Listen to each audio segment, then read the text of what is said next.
अभिवादन स्वीकार कीजिए ब्रजेश मिश्रा का और आप देखना शुरू कर चुके हैं द डिबेट। बहनों भाइयों, केंद्र की भारतीय जनता पार्टी के नेतृत्व वाली एनडीए सरकार अपने कार्यकाल का 9 वर्ष पूरा कर चुकी है और 10वें वर्ष में यानी चुनावी वर्ष में उसका प्रवेश हो चुका है। आज जब प्रधानमंत्री ने 9 साल के अपने कार्यकाल पर संतोष जताया, सरकार की प्रगति बताई, तो विपक्ष ने भी इन 9 सालों में भारतीय जनता पार्टी को घेरा है। अब जब इस देश में चुनाव को महज 300 दिन 300 डेज बचे हैं, तकरीबन 310 भी हो सकते हैं, पर मोटा मोटी जब 300 दिन बचे हैं तो क्या तस्वीर है इस देश की, उपलब्धियां और नाकामियां क्या है इस सरकार की, हम आज उस बारे में खुली परिचर्चा आयोजित करने जा रहे हैं। बहनों भाइयों, इस देश में दिल्ली की हुकूमत पर विराजमान देश के प्रधानमंत्री नरेंद्र मोदी के नेतृत्व वाली भारतीय जनता पार्टी की अगुवाई वाली एनडीए की सरकार 9 वर्ष का कार्यकाल पूरा कर चुकी है और 10वें वर्ष में उसका प्रवेश यानी चुनावी साल की तरफ वो आगे बढ़ चुकी है। क्या है इस सरकार की उपलब्धियां और वो कौन सी उपलब्धियां हैं जिनके आधार पर केंद्र की मोदी सरकार अपना तीसरा कार्यकाल चाहती है। इस तीसरे कार्यकाल में उसके पास योजनाएं क्या हैं, बताने के लिए उपलब्धियां क्या हैं, और विपक्ष उनकी नाकामियों पर सवाल भी उठा रहा है। वो कौन से कारण हैं और वो कौन सी उम्मीदें हैं और वो कौन से एजेंडे हैं और वो कौन से विषय और मुद्दे हैं जिनके आधार पर केंद्र की मोदी सरकार अपना तीसरा कार्यकाल इस जनता से गुजारिश करने के लिए जाने वाली है। वो कौन से मुद्दे हैं जो केंद्र सरकार को तीसरी बार गद्दी पर पहुंचा सकते हैं और वो कौन से मुद्दे हैं जिनके आधार पर प्रधानमंत्री, भारतीय जनता पार्टी और पूरे एनडीए को लगता है कि तीसरी बार भी बहुमत उसको आ जाएगा। उन कारणों की समीक्षा होनी चाहिए, उन उपलब्धियों पर बात होनी चाहिए और उन उपलब्धियों को कसौटी के मानक पर कसा भी जाना चाहिए और देखा जाना चाहिए कि सरकार ने जन कल्याणकारी और परोपकारी योजनाओं पर क्या काम किया है। विपक्ष का कहना है कि भारतीय जनता पार्टी के हिस्से नाकामियों के सिवा कुछ नहीं है। सत्तारूढ़ दल विपक्ष की इस बात को स्वीकार करने को तैयार नहीं।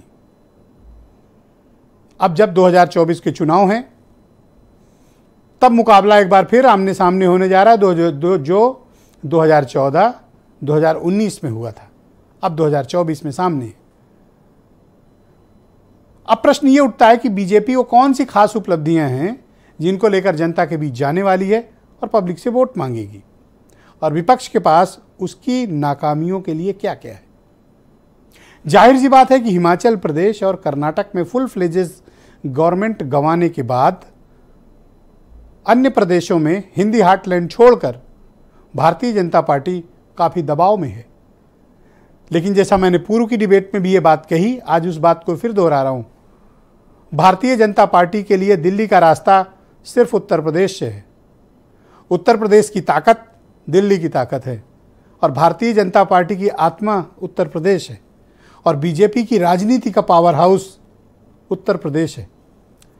यूपी की मिली ताकत ही केंद्र की मोदी सरकार को अगर तीसरा कार्यकाल मिलता है, ताकत यहीं से मिलने वाली है और उत्तर प्रदेश की ताकत में ही दिल्ली की गद्दी का फार्मूला छिपा हुआ है।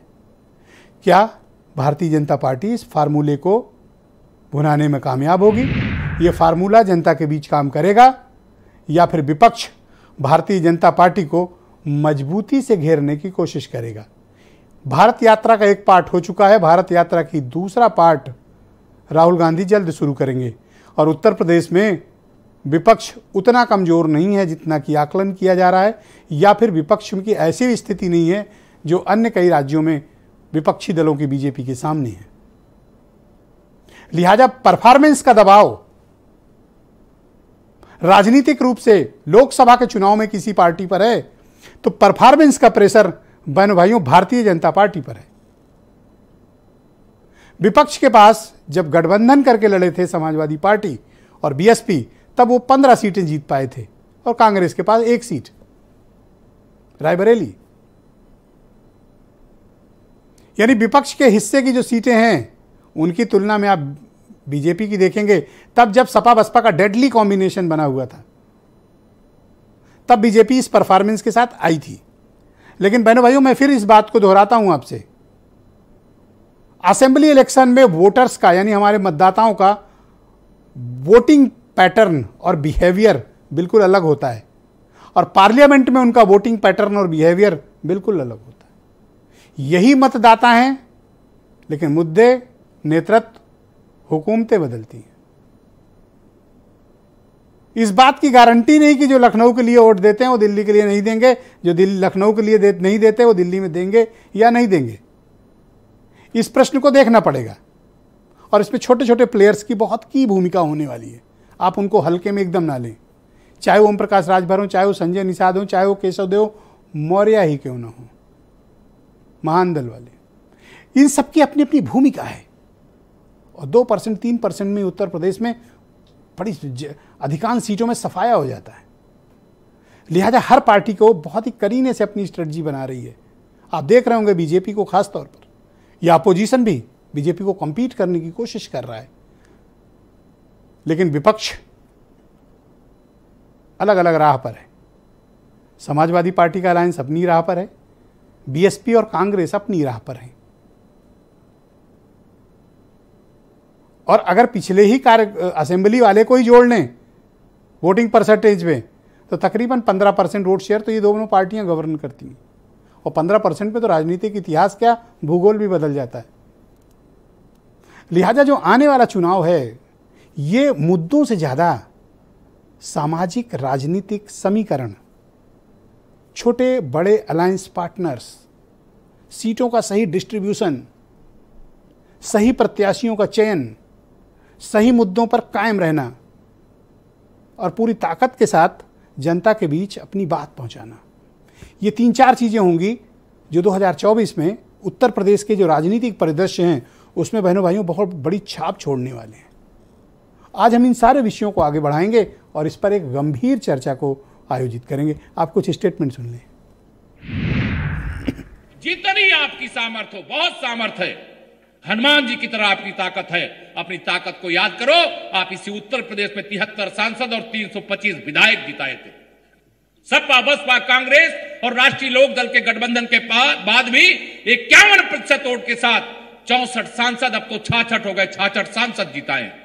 और इस बार उत्तर प्रदेश में थोड़ा सा और जोर लगा करके 80 के 80 कमल खिलाओ। 9 साल का कार्यकाल कैसा रहा, इसको लेकर देश की जनता के दिल में बहुत निराशा है। हर वर्ग इस सरकार से निराश हुआ है। 9 साल में कोई वायदे इन्होंने पूरे किए नहीं। जो देश और प्रदेश में हो रहा है सब लोग समझ रहे हैं, लेकिन जो झूठे वादे करते हैं और देश और प्रदेश को जो धोखा देने का काम करते हैं वो सबके सामने बहुत जल्दी आएगा। बहनों भाइयों, केंद्र की मोदी सरकार के 9 कार्यकाल की उपलब्धियां और उनकी नाकामियों पर आज हम ये विस्तृत चर्चा करने जा रहे हैं। मेरे साथ आनंद दुबे,